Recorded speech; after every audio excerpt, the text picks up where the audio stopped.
బాలిక దారుణ హత్యకు గురైన ఘటన తీవ్ర కలకలం రేపుతుంది. కోయంబత్తూరులో గురువారం షాపుకు వెళ్లిన బాలిక మిస్ అయింది. ఆ మరుసటి రోజే ఓ చెరువులో బాలిక మృతదేహాన్ని గుర్తించారు పోలీసులు. అయితే ఓ వ్యక్తి బాలికను బైక్ పై తీసుకుని వెళ్లినట్లు విచారణలో తేలింది. దీంతో కార్తిక్, మోహన్ రాజ్ అనే ఇద్దరు నిందితులు అరెస్టు చేసి ప్రశ్నిస్తున్నారు పోలీసులు. అయితే మైనర్ బాలిక మృతి తీవ్ర దిగ్భ్రాంతిని కలిగించిందన్నారు తమిళనాడు సీఎం విజయ్. ఇలాంటి అమానవీయ చర్యలను సమాజం ఎన్నటికీ అంగీకరించబోదన్నారు. ఈ కేసులో త్వరితగతిన దర్యాప్తు పూర్తి చేసి నిందితులు కఠిన శిక్ష పడేలా చేస్తామని హామీ ఇచ్చారు సీఎం. వెంటనే ఛార్జ్ షీట్ దాఖలు చేసేందుకు అవసరమైన చర్యలు తీసుకోవాలని పోలీసులను ఆదేశించారు సీఎం విజయ్.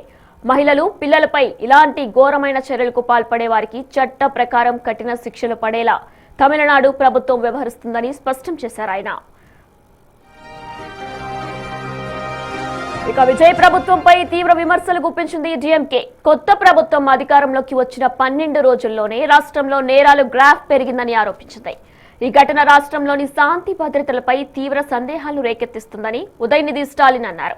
బాలిక హత్యకు బాధ్యులైన వారిని వీలైనంత త్వరగా న్యాయస్థానం ముందు నిలబెట్టి కఠిన శిక్ష విధించాలని డిమాండ్ చేశారు ఆయన. మహిళలకు భద్రత కల్పిస్తామని హామీ ఇచ్చి విజయ్ అధికారంలోకి వచ్చారని, ఇప్పుడు వారికి భద్రత ఎక్కడుందని ప్రశ్నించారు ఉదయనిధి.